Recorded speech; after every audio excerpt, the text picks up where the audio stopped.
Antigo Mosteiro de Santa Cruz de Coimbra.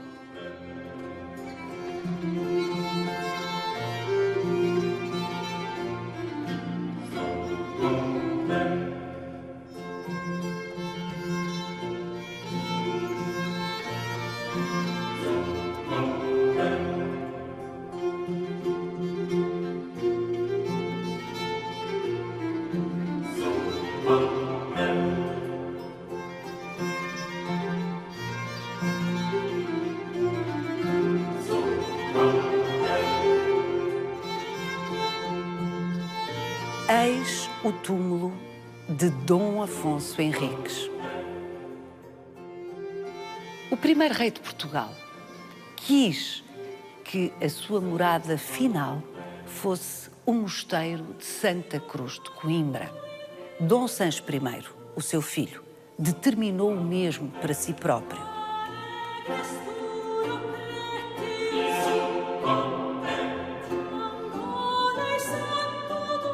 Fundado em 1131 e ativo durante 700 anos, o Mosteiro de Santa Cruz de Coimbra foi sendo sucessivamente investido por parte de reis desejosos de se associarem à sua relevância simbólica.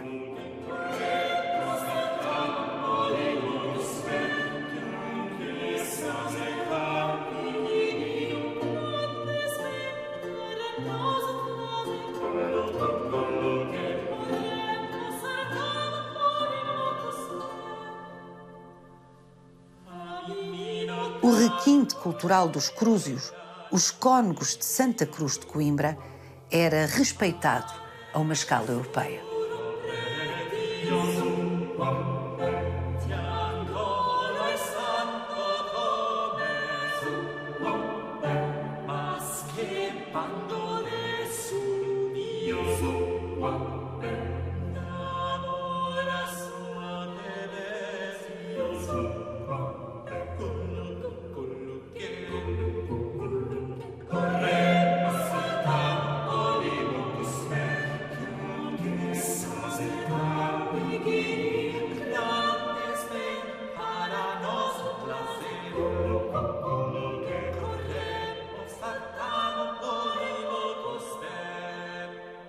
Vai querer saber mais? Venha conosco nesta visita guiada.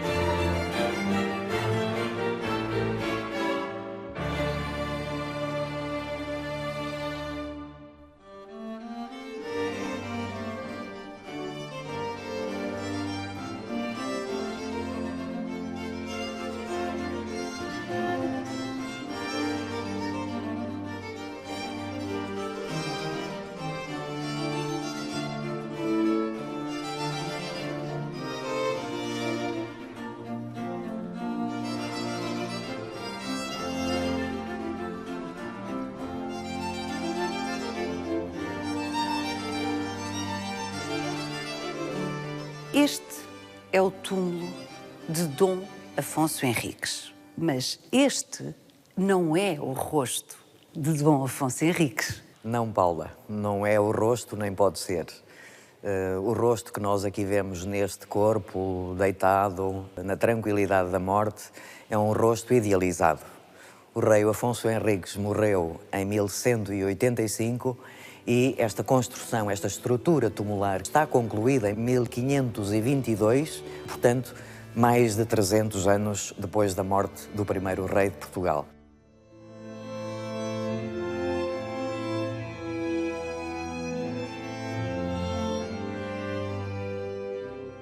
No século XVI, quando esta estrutura é construída, a mandado do rei Dom Manuel I, são os primórdios do Renascimento e da cultura humanista. Daí que este rosto nos apareça com esta humanidade Que nos faz pensar que é o rosto de Dom Afonso que nos faz Henriques. pensar numa figura real, exatamente. Na realidade, não pode ser. Não havendo registros das feições concretas do rei, obviamente que o recurso tem de ser sempre uma idealização de um rosto tranquilo, sereno, que dorme para a eternidade nas suas vestes militares, associando essa dimensão guerreira do rei que aqui repousa em Santa Cruz.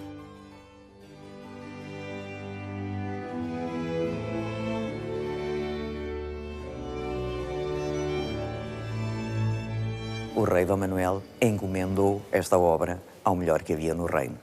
E o melhor que havia no reino era o seu arquiteto régio, João de Castilho, e um escultor que se afirmava progressivamente, Nicolau Chantrenne, que trabalham nesta altura, nestas primeiras décadas do século XVI, no Mosteiro dos Jerónimos, em Lisboa, esse grande panteão régio que haveria de ser a última morada do rei Dom Manuel, e é aí que o rei vai recrutar João de Castilho, que tem a grande ventura de construir a Igreja dos Jerónimos. Não começou, mas continuou e deu-lhe a definição que ela hoje nos apresenta.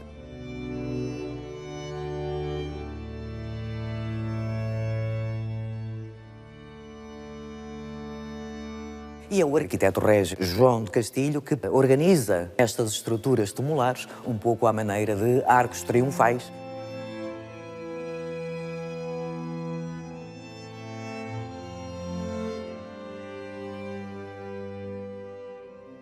Não podendo ele, porque demasiadamente comprometido com as obras de Belém, envia para Coimbra o seu meio-irmão Diogo de Castilho, mais novo, que terá seguramente aprendido com ele também no estaleiro dos Jerónimos e que está em Coimbra em 1518, acompanhado de uma pleiade de pedreiros, de escultores, que se juntam em Coimbra à mão de obra local e com esta missão específica de construir a estrutura dos túmulos.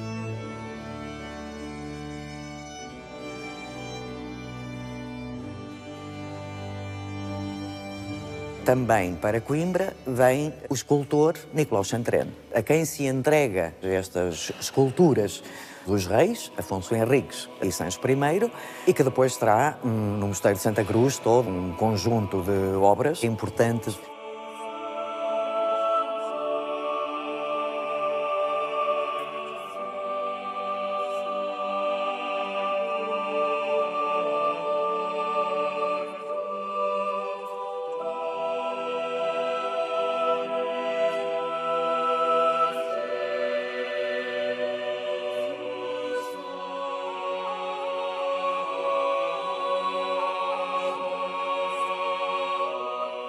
Por que razão o rei Dom Manuel I decide fazer outros túmulos para Dom Afonso Henriques e Dom Sancho I?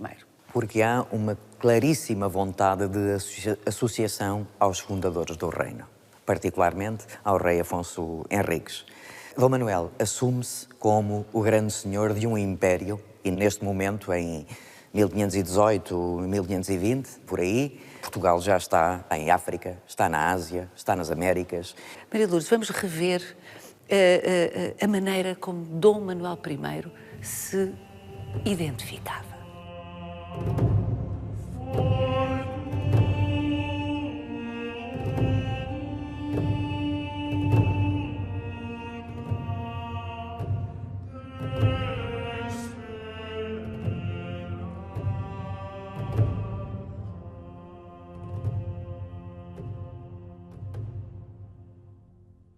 Esta dimensão triunfal das estruturas tumulares que temos aqui atesta verdadeiramente todo este sentido propagandístico do rei. Mas esta colagem ao rei fundador assume um sentido também religioso.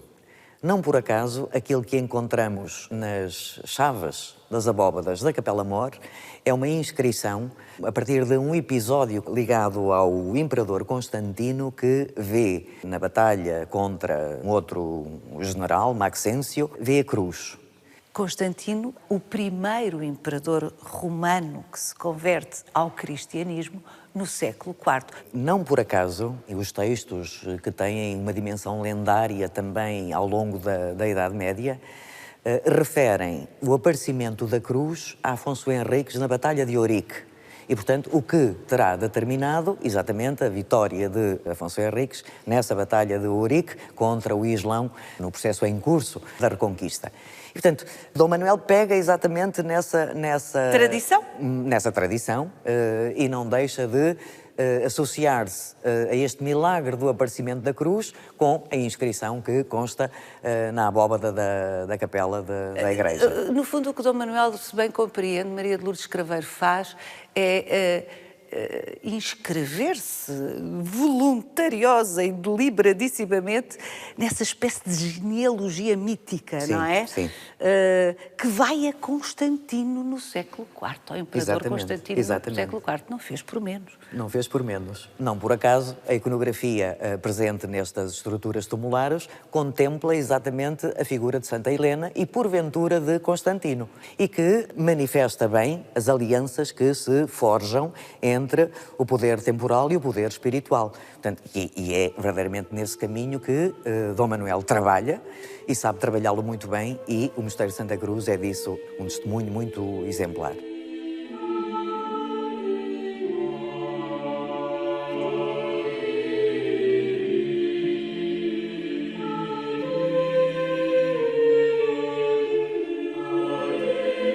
Hoje, visível do século XII, no Mosteiro de Santa Cruz de Coimbra, resta muito pouco, para não dizer quase nada, porque Dom Manuel assinou com tanta força este lugar, muito para lá dos túmulos, toda esta estrutura, que não obstante, ao longo dos séculos, aqui terem sido feitas tantas atualizações, tantos reis terem intervindo, tantas obras terem aqui sido realizadas, é ainda o traço de Dom Manuel que predomina neste complexo.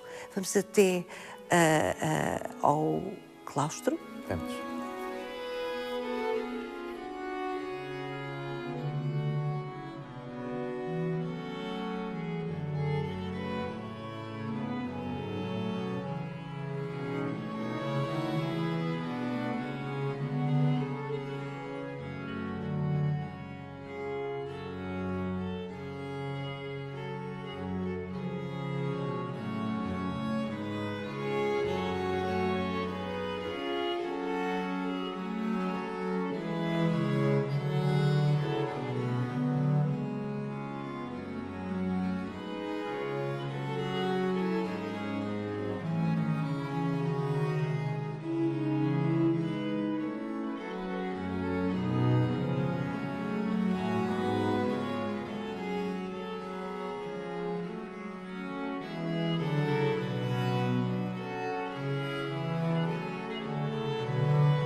Este é um dos 3 claustros que existiram no Mosteiro de Santa Cruz. É o único sobrevivente. Os outros 2 foram destruídos.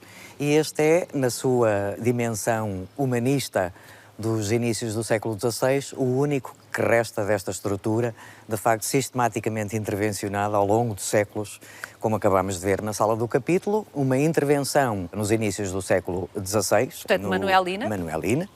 Logo, muito rapidamente, o aditamento da Capela de São Teotónio, uma figura proeminente desta casa, e ainda no século XVII é acrescentado aquele grande arco triunfal que antecede a capela. Portanto, o mosteiro vive sistematicamente numa dinâmica de construção e reconstrução em sucessão que, de facto, torna este edifício tão... Complexo de ler, é mesmo preciso uma visita guiada. Seguramente. Aliás, várias visitas guiadas, não é? Por que razão Dom Afonso Henriques deliberou, porque não era uma decisão leve de se tomar, era uma decisão muitíssimo significativa a todos os títulos para um rei, escolher o lugar do seu enterramento. Por que razão escolheu Dom Afonso Henriques o mosteiro de Santa Cruz de Coimbra para morada eterna? Afonso Henriques seria um homem inteligentíssimo. E a opção deliberada, de facto, como diz, do seu enterramento, fosse aqui, exatamente, prende-se com várias razões, creio eu.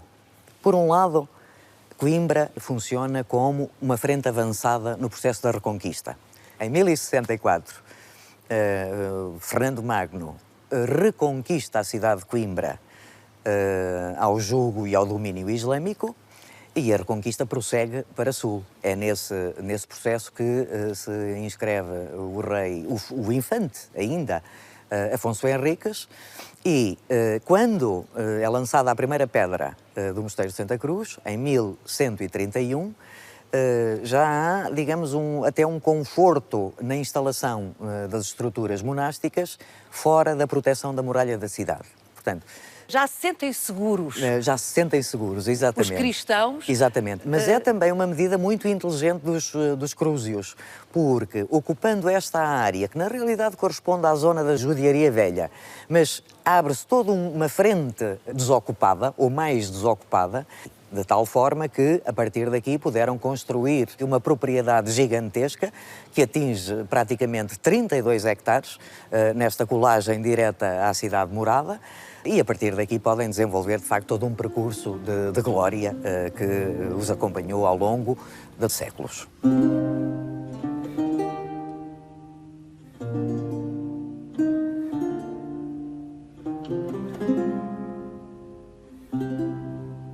Afonso Henriques é uma pedra basilar na história deste mosteiro. Em 1128 dá-se a rebeldia do infante, com a Batalha de São Mamede, contrariando as ligações aos reinos de Leão, Castela e Galiza, e à zona da Galiza. E muito rapidamente o infante, uma espécie de enfant terrible, muito rapidamente ele reconhece a utilidade das alianças com a grande estrutura de poder na Europa, portanto a Igreja sediada em Roma, que é obviamente o poder central de toda esta engrenagem nos vários reinos europeus. Significa isso que os cônegos regrantes de Santo Agostinho, os crúsios de Coimbra, são uma extensão de Roma e do Papa. Proteger os cônegos de Santa Cruz era seduzir o Papa. Por isso, logo em 1128, quando obtém a vitória sobre a mãe, a colagem aos crúsios de Coimbra é de uma evidência.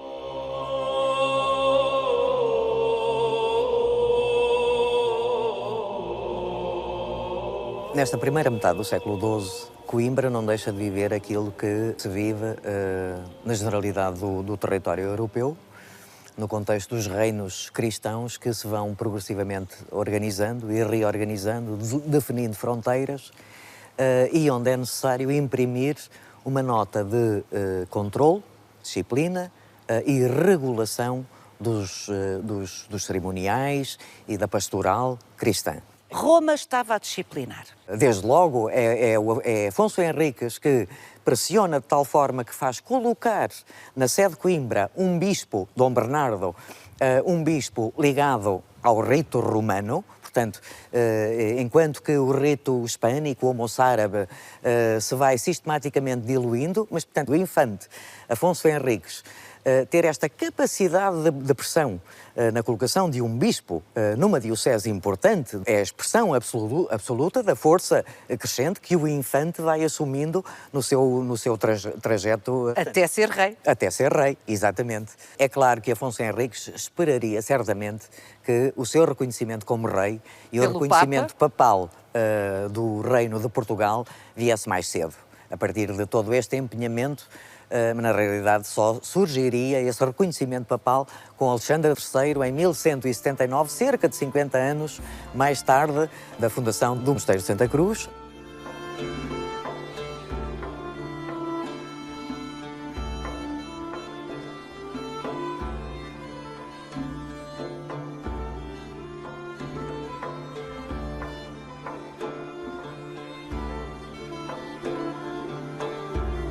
De alguma forma, os cônegos escribas de Santa Cruz de Coimbra devolveram a Dom Afonso Henriques o investimento que Dom Afonso Henriques neles tinha feito, engrandecendo-o através dos seus textos, fazendo a sua apologia. É certo. É uma relação de interesse mútuo.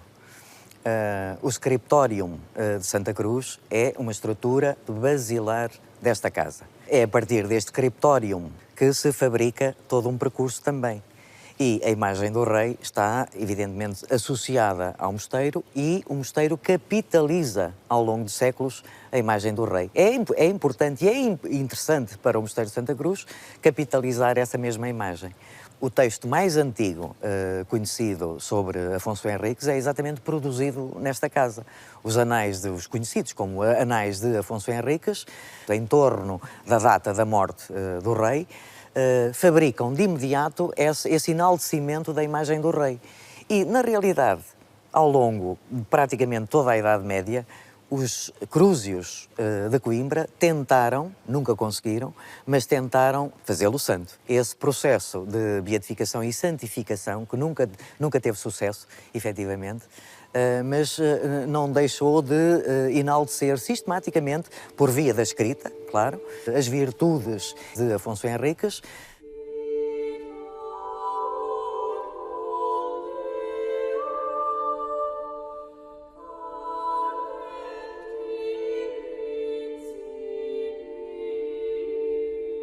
Nesta trama política de interesses conjugados, paralelos, em tensão que se desenha no território, a aposta que os crúsios fazem na figura do infante não deixa de ser uma aposta arriscada. Exatamente. Correu bem. Afonso Henriques seria aclamado rei e Santa Cruz, por via dessa ligação tão explícita, Santa Cruz engrandeceu-se. Significa isto que, sistematicamente, vão adquirindo uma tal capacidade de pressão política associada a um património e uma riqueza vastíssima, que só rivalizava com Alcobaça. Cuja fundação também foi apoiada por Dom Afonso Henriques. Ora bem, e por outros motivos. Mas, brilhante, de facto, Dom Afonso Henriques. Brilhante. E que acabou por transformar este espaço do Mosteiro de Santa Cruz como realmente o epicentro das decisões políticas importantes a tomar nos rumos do Reino de Portugal.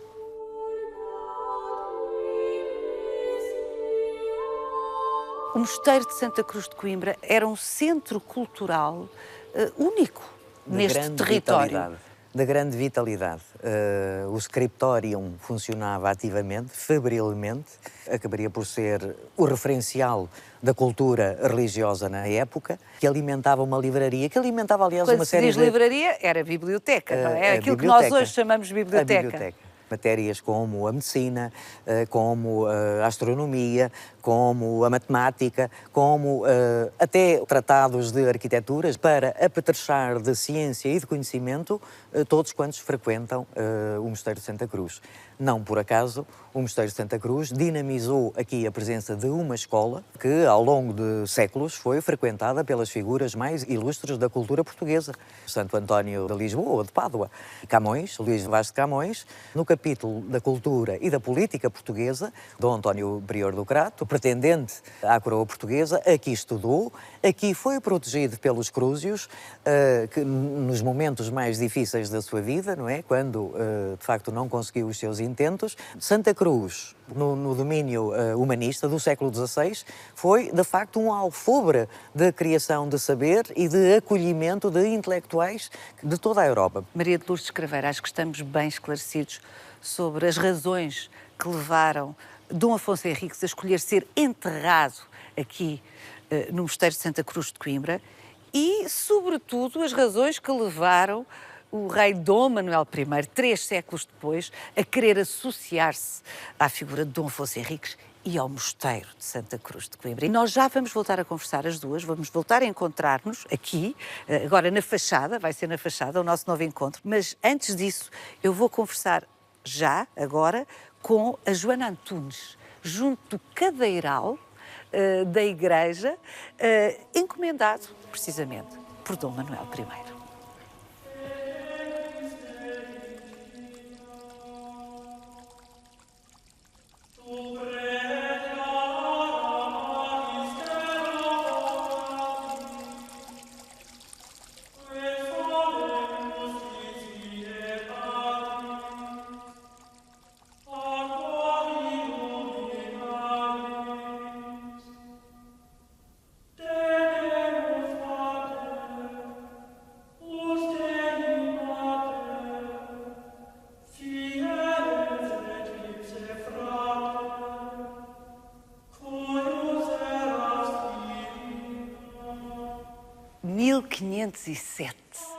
É a data deste cadeiral.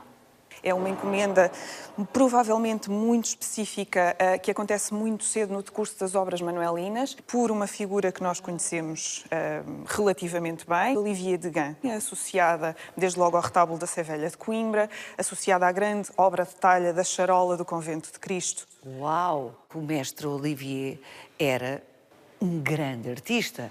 Dom Manuel I quis o melhor, como já vimos, para Santa Cruz de Coimbra. Desde logo, porque estava a assinar. E esta assinatura fica absolutamente explícita no programa iconográfico do cadeiral. De resto, Dom Manuel é particularmente conhecido por esta sua assinatura, não é? Ele criou um conjunto de símbolos que nos permitem até aos dias de hoje identificá-lo imediatamente. A esfera armilar, o escudo régio, a cruz de Cristo, que vão marcar de forma ostensiva a iconografia deste cadeiral. A esfera armilar ocupa aqui os espaldares das cadeiras altas, que é um espaço habitualmente reservado a representações de cenas religiosas, de figuras religiosas, e que aqui, de facto, mostra bem o protagonismo que Dom Manuel quer assumir de forma muito explícita neste conjunto coral.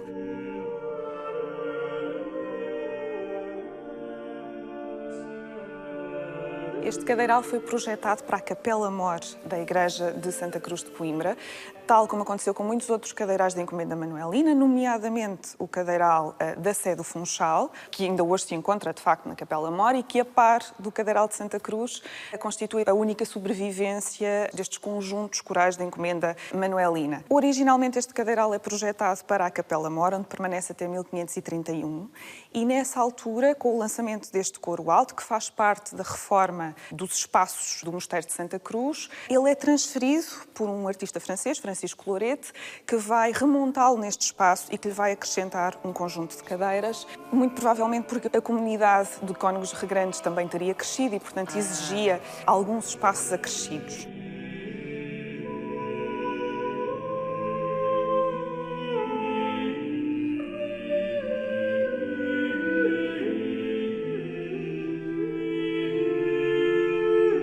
O programa iconográfico deste cadeiral está cuidadosamente organizado e convida-nos a fazer uma leitura de baixo para cima, desde as misericórdias...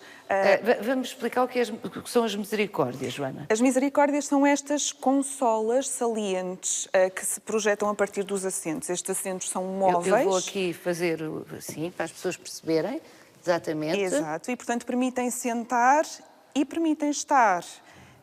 Portanto, a pessoa pode sentar-se, naturalmente, no caso, os cônegos, evidentemente. Exato. Em momentos excepcionais, sendo que durante a maior parte do tempo do ofício coral eles estariam de facto em pé, e para aliviar um pouco a exigência física dessas muitas horas que passariam em pé, tinham estas misericórdias para se poderem... O nome Misericórdia é muito bem achado, porque de pousar facto estão enquanto- apoiados.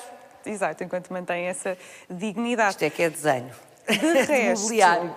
essa mesma funcionalidade acaba por justificar muito a figuração que se escolhe para estas misericórdias. Não vamos encontrar, naturalmente, representações de santos ou figuras de uma particular dignidade num sítio onde nos sentamos, não é? E, portanto, nós vamos encontrar muitas representações do imaginário popular, sátira, figuras da fabulária, por exemplo, fábulas de Esopo, como a raposa e a cegonha, que todos nós conhecemos até hoje, provérbios flamengos, que são muito típicos desta época e, neste caso, ainda mais se justificam, porque nós estamos a falar, de facto, de um mestre flamengo que projeta este cadeiral. O mestre Olivier. O mestre Olivier de Gand, precisamente, e, portanto, é todo um imaginário terreno, digamos assim, que depois vai ser enquadrado pela heráldica do rei, pela heráldica de Cristo, as armas de Cristo com os instrumentos da paixão. Depois temos este conjunto de estatuetas absolutamente excepcional. Também ele marca, e aqui sim uma marca muito explícita de Olivier de Gand, e estas estatuetas representam reis, nobres, guerreiros, prisioneiros, uma série de figuras que se inclinam. Aquela ali, a Joana já me tinha mostrado, é particularmente... É precisamente um exemplo destas figuras tipo de uma época que nós associamos também particularmente a Dom Manuel pelo fenómeno da expansão, das descobertas, do encontro com o outro. Neste caso, temos a representação de um africano, agrilhoado, curvado, com o escravizado. peso Portanto, é uma grilhões. alusão direta à escravatura. E ao comércio de escravos, sendo que ele também é acompanhado por outras figuras que se submetem, se inclinam perante a autoridade e o peso do rei de Portugal e da Igreja que o acompanha. Vamos ter a representação de um judeu, vamos ter a representação de um mouro, agrilhoado também ele.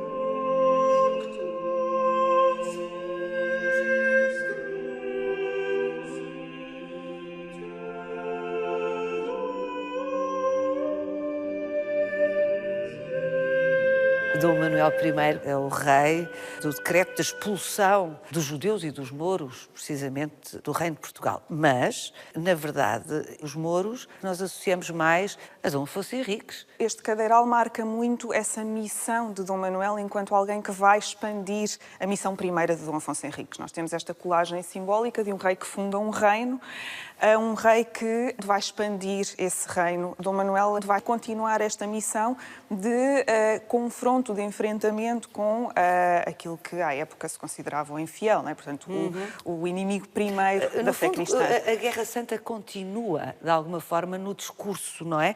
Do discurso simbólico, no discurso destas figuras que aqui estão. O que há aqui é, pelo menos, a intenção de relatar, de retratar a partida e a chegada dos portugueses a diversos territórios. E no fundo, esta noção de enfrentamento com o Islão fica também aqui explícita, porque nós vamos encontrar embarcações com a Cruz de Cristo, com a esfera armilar e outras embarcações marcadas pelo crescente muçulmano. Isto funciona e com isto temos que terminar, para pena minha, que eu ficava aqui horas a ouvi-la, temos que terminar com esta ideia bem presente. É que este cadeiral é um documento. Olhando para isto, recolhemos imensa informação do tempo em que este cadeiral foi feito. Definitivamente. Nós aqui encontramos tanto de intenção da mensagem de um rei, como de facto aquilo que era a realidade que, do ponto de vista cultural, do ponto de vista artístico, do ponto de vista social, nós encontraríamos no Portugal desta época, não é? Portanto, todo este cruzamento entre contributo, cultura flamenga, cultura portuguesa, expansão, diferentes espaços, diferentes culturas que nós vamos encontrar, que os portugueses vão encontrar no decurso das suas viagens, vão estar aqui absolutamente cristalizados, não é? E este é um documento, porventura até dos mais clássicos, dos descobrimentos que são hoje um momento histórico que nós também vamos, de alguma maneira, procurando desconstruir e conhecer melhor.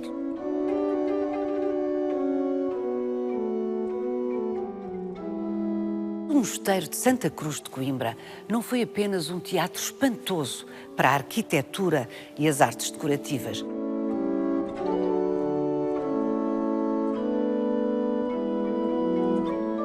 desde a fundação deste mosteiro, a música teve um lugar central. Sim, sem dúvida nenhuma. A música, desde o início, eu diria desde o período medieval, numa forte imposição romana, do rito católico, daquilo que nós chamamos o canto gregoriano, e depois, à medida que avançamos no tempo, as evidências dos documentos que chegam ficando cada vez mais claros, e nós vemos que, sobretudo a partir do século XVI, temos testemunhos fortíssimos dessa atividade musical. No espaço onde está este órgão do século XVIII estiveram outros órgãos. Sabemos que o primeiro deles será dos anos 30 do século XVI, por Heitor Lobo, na altura um construtor de instrumentos, um construtor de órgãos muito famoso. E depois disso, outros órgãos vieram substituir, ou modificações sobre aquele primeiro órgão vieram a acontecer. Portanto, uma prática continuada. Aqui, em meados do século XVI, nós sabemos que alguns dos religiosos eram capazes de construir cravos, clavicórdios, ou seja, pequenos instrumentos de tecla, mas também violas de mão, aquilo que seria um antecessor da nossa guitarra, ou violas de arco, algo que nós podemos aproximar de uma viola da gamba. Portanto, um conjunto de instrumentos bastante significativo e que é bastante curioso, porque não é tão frequente quanto isso, nós vemos mosteiros, casas monásticas capazes de construir os seus instrumentos musicais. Todos cantavam. Todos tinham a obrigação de cantar, seguramente uns com mais talento que outros, mas havia realmente uma forte prática musical. E vemos que alguns se destacam. E o melhor testemunho é, sem dúvida, o conjunto de manuscritos e de impressos musicais de Santa Cruz, que nos mostram, desde logo, um lado cosmopolita, ou seja, vemos perfeitamente eles a lerem, a recopiarem, a trabalhar música proveniente do norte da Europa, de Itália, de Espanha, mas também vemos uma forte produção interna. Compositores. Compositores. Crúsios. Crúsios, exatamente. Originais foram produzidos aqui. Exatamente. Vemos que eles são capazes de escrever música de muito boa qualidade para todo o serviço litúrgico. E, porventura, os nomes que mais destacaram, Eliodoro de Paiva, Francisco Santa Maria, mas eu diria assim, aquele mais consequente, também porque a sua obra é mais extensa, é Dom Pedro Cristo. O Paulo, estudante, é um investigador, como a Joana Antunes, de resto, com quem estive a conversar, notável, que se tem dedicado muito à coleção de música do antigo mosteiro de Santa Cruz de Coimbra, que evidentemente hoje já não está aqui, está na Biblioteca Geral da Universidade de Coimbra.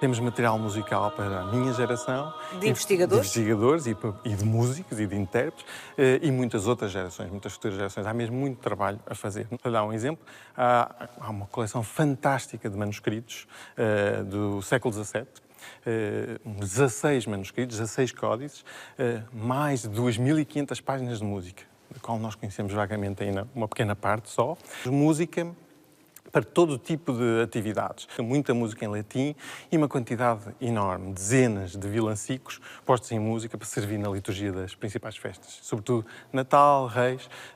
Portanto, temos um imenso material musical que ainda estamos a descobrir. E presumo que esse material é uma fonte de conhecimento, como vimos, aliás, com a Joana, agora, na conversa anterior, para os costumes da época, para a situação política. É verdade, é verdade. Para além de fontes musicais, e só aí já temos imensa informação, são inequivocamente fontes históricas. Elas dão-nos, por exemplo, esses vilancicos, esses textos, esses preciosos textos, dão-nos informação de uma leitura social, por exemplo, com o jogo estereotipado entre os personagens da sociedade da altura, o negro, o castelhano, o galego, o ratinho, o beirão. Todos esses personagens, mesmo que sejam em forma de sátira, são caracterizados em todos esses textos. Portanto, só aí já temos uma leitura social da época, herdeiros diretos do teatro vicentino. E também temos uma leitura política que podemos fazer a partir desses textos. Esses textos, muitos deles, e aí vemos já de forma muito explícita como Santa Cruz provavelmente foi sempre resistente à presença filipina, e vemos em textos pós-1650... Bem, eles apoiaram o período Crato. Aqui os crúsios, já nos explicou a professora Maria de Lourdes Craveiro, que eles apoiaram a facção do período perdedora do período do Crato. Vemos exatamente a ligação num texto exposto em 1640, onde eles cantam alto e bom som, fora os espanhóis, viva os portugueses.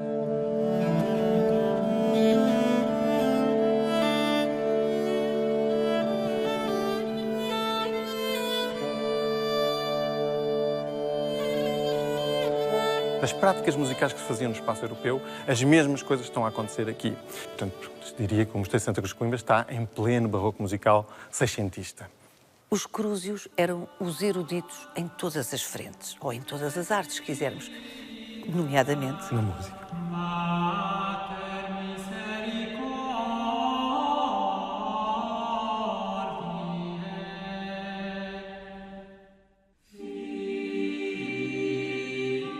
Esta fachada é construída em pedra dançante, que é um calcário mole, brando, fácil de trabalhar, que, aliás, é o responsável pela atração de numerosíssimos artistas e escultores à cidade de Coimbra e fez da cidade de Coimbra um grande centro produtor no âmbito da escultura, mas tem este problema tremendo. Sobretudo exposto ao exterior, degrada-se rapidamente, perdem os pormenores, perde a definição de todo um programa iconográfico riquíssimo que tinha esta fachada.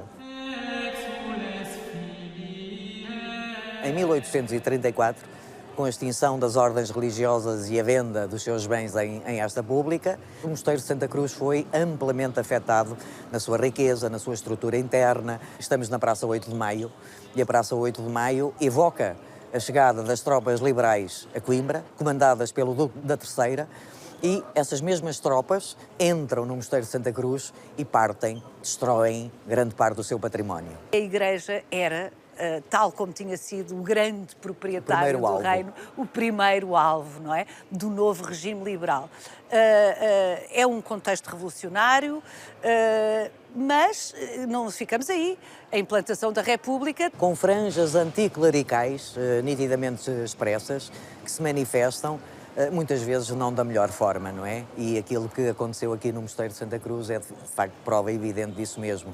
Não foram tomadas as devidas cautelas com esta riqueza patrimonial. Muita coisa foi roubada, dispersa, em locais incertos. Ainda no século XIX, uma parte considerável da biblioteca foi transportada para o Porto, por via da ação do atento Alexandre Herculano, com um acervo que se dispersou enormemente pela Biblioteca da Universidade de Coimbra, pelo Arquivo da Universidade de Coimbra, pela Biblioteca Nacional, pelo Arquivo da Torre do Tombo, pela Biblioteca Pública Municipal de Évora e, naturalmente, também pelo Porto, pela Biblioteca Pública do Porto. Portanto, esta riqueza aqui que se concentrou e que de facto fez esta vitalidade teórica, intelectual e artística do Mosteiro de Santa Cruz, de facto, a partir do século XIX, num processo que não se esgota no século XX, foi completamente dispersa, desamparada.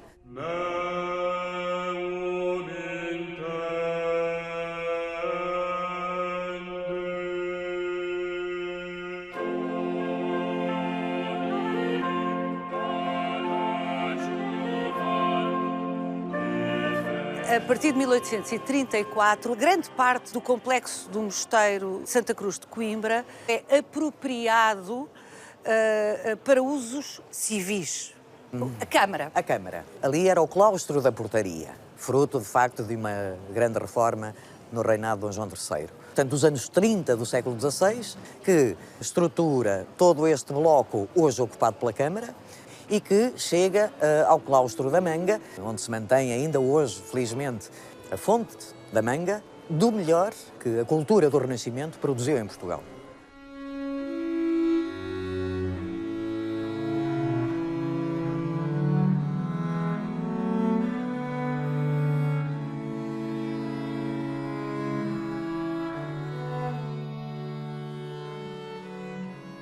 Tudo o resto deixou de pertencer a este universo glorioso desta casa religiosa. Que, como já nos disse a Maria de Lourdes Craveiro, tinha uma área... Na totalidade, a que se junta ainda a grande quinta propriedade dos Crúsios, alcançava cerca de 32 hectares. Que incluía o Jardim da Sereia. Que incluía exatamente o Jardim da Sereia. E todo um percurso recreativo e devocional que também acontecia na Quinta, cujo património desapareceu praticamente todo. Resta verdadeiramente o Jardim da Sereia e todo o resto foi engolido pelas transformações urbanísticas que, sobretudo a partir dos inícios do século XX, foram sucedendo e se transformou na cidade que é hoje.